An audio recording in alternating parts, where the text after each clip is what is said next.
हपको का नाम सुनते ही जहन में क्या आता है? एक पावर कंपनी है ना? शायद पाकिस्तान की सबसे पुरानी पावर कंपनियों में से एक। लेकिन अगर ये कहा जाए कि ये तो पुरानी बात हो गई, आज हम पर्दा उठाएंगे इस बात से कि हपको असल में क्या बन चुका है। तो सवाल यही है, क्या हबको आज भी बस एक और बिजली बनाने वाली कंपनी है? देखें, अगर ऐसा सोचा जा रहा है तो इसमें कोई हैरानी की बात नहीं। अक्सर लोग यही सोचते हैं, लेकिन असल कहानी इस आम सी सोच से कहीं ज्यादा दिलचस्प और हैरानकुन है। ये बात बिल्कुल ठीक है कि अगर आप अब भी हपको को गिडानी का तेल से चलने वाला प्लांट समझते हैं तो आप 2012 में जी रहे हैं। पिछले 10 साल में जो तब्दीली आई है ना, उसने कंपनी को बिल्कुल बिल्कुल नया रूप दे दिया है। चलें देखते हैं कि ये तब्दीली आई कैसे। तो फर्क कितना बड़ा है, सोच के देखें। पुराना हबको क्या था? एक आम सा आईपीपी यानी इंडिपेंडेंट पावर प्रोड्यूसर, मतलब एक कंपनी जिसका काम बस बिजली बनाना और आगे हुकूमत को बेच देना था, सिंपल। लेकिन आज का हबको ये एक स्ट्रेटेजिक कॉन्ग्लोमरेट है। इसकी मिसाल एक किले जैसी है, जिसकी बुनियाद सिर्फ एनर्जी पर नहीं बल्कि मोबिलिटी और माइनिंग तक फैली हुई है। ये अब सिर्फ बिजली नहीं बना रहा, ये पाकिस्तान का मुस्तकबिल बना रहा है। अब हपको की इस नई ताकत को समझने के लिए एक तस्वुर को समझना ज़रूरी है। इसे कहते हैं बिजनेस मोट, या उर्दू में कहें तो कारोबारी हिसार। ये असल में वो हिफाजती दीवार है जो एक कंपनी अपने गिर्द बनाती है ताकि कोई उसे टक्कर न दे सके। तो ये मोट है क्या चीज़? ये किसी भी कंपनी का वो खास फायदा होता है जो इतना मजबूत हो कि मार्केट के उतार चढ़ाव, नए हरीफ या हुकूमत की पॉलिसी की तब्दीलियां कुछ भी उसको आसानी से हिला ना सके। और हपको ने अपने गिर्द जो दीवार बनाई है वो मामूली नहीं बल्कि 6 तयों वाली दीवार है।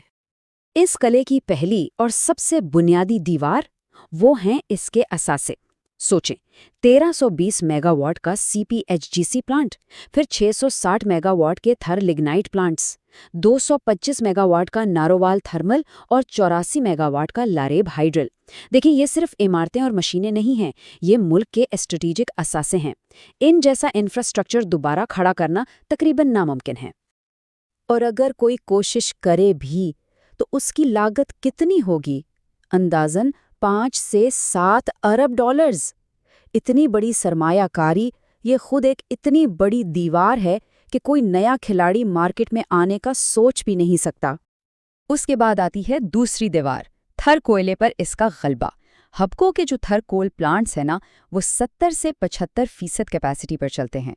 टेक्निकल ज़बान में उसे लोड फैक्टर कहते हैं।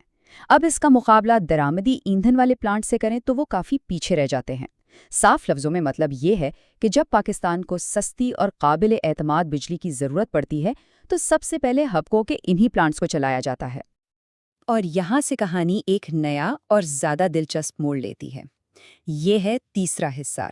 हपको अब सिर्फ बिजली बनाने तक महदूद नहीं रहा, अब वो तवानाई इस्तेमाल करने के हर शोबे में जा रहा है। यानी BYD के साथ मिलकर इलेक्ट्रिक गाड़ियाँ, फिर उन गाड़ियों के लिए चार्जिंग स्टेशंस का जाल, गाड़ियों को चलाने के लिए तेल और गैस की तलाश, और यहाँ तक कि उनकी बैटरियों में इस्तेमाल होने वाले मादनियात की कानकुनी। ये एक पूरा शुरू से आखिर तक का इकोसिस्टम है। चलें अब किले की आखिरी 3 दीवारों को भी देख लेते हैं। चौथी दीवार है इसकी ज़बरदस्त गवर्नेंस। बोर्ड में आलमी सतह के माहिरीन बैठे हैं। 5वीं दीवार है असासों में जिद्दत, यानी अपने पुराने प्लांट्स को बेकार नहीं होने दे रहे बल्कि उन्हें नए सनती जोन्स में तब्दील कर रहे हैं। और छठी और शायद सबसे अहम दीवार, मुल्क के लिए इसकी निज़ाम की सतह पर अहमियत। ये कंपनियां पाकिस्तानी मईशत और पावर ग्रेड में इतनी गहराई तक जा चुकी है कि ये टू बिग टू फेल की कैटेगरी में आती है। तो ये तो था हपको का मजबूत हाल। अब आगे बढ़ते हैं और नज़र डालते हैं उसके मुस्तकबिल पर। यहाँ से तरक्की के कौन से नए दरवाजे खुल रहे हैं? हपको की मुस्तकबिल की तरक्की के जो इंजन है, उनमें से 2 तो अगले 20 साल तक के लिए आमदनी देंगे।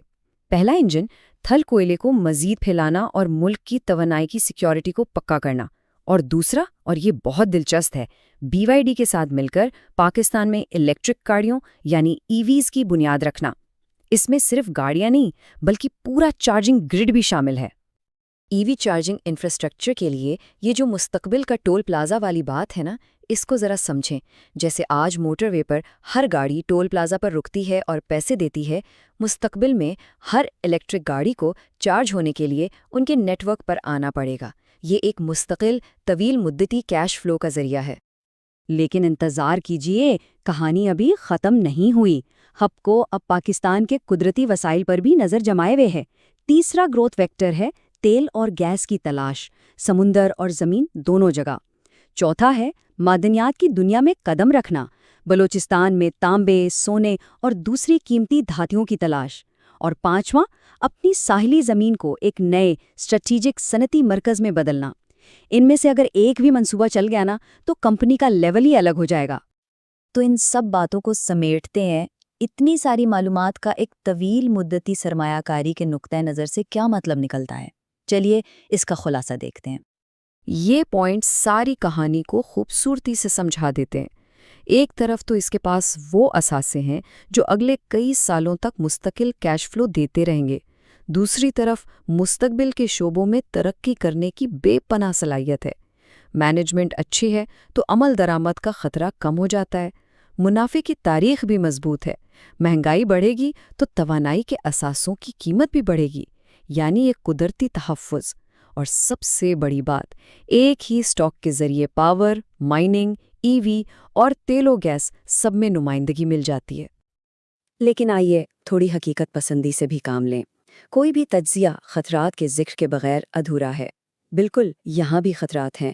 حکومت کی پالیسی کبھی بھی بدل سکتی ہے، NEV منصوبے میں دیر ہو سکتی ہے، روپے کی قیمت گرتی ہے تو مسئلہ ہوتا ہے، اور ہاں، سب سے بڑا چیلنج سرکولر ڈیٹ یا گردشی قرضہ، جس میں حکومت کی طرف سے ادائیگیوں میں اکثر دیر ہو جاتی ہے۔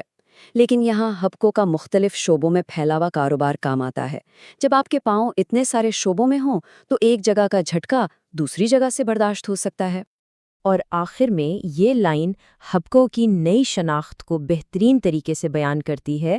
یہ ایک قومی توانائی کی ذرا بکتر ہے جو قائم رہنے، پھیلنے اور بلند ہونے کے لیے بنائی گئی ہے۔ یعنی اب یہ صرف ایک عام کمپنی نہیں رہی، بلکہ ایک ایسا قومی چیمپئن ہے جو ہر مشکل کا سامنا کرنے، نئے میدان فتح کرنے اور اوپر اٹھنے کے لیے تیار ہے۔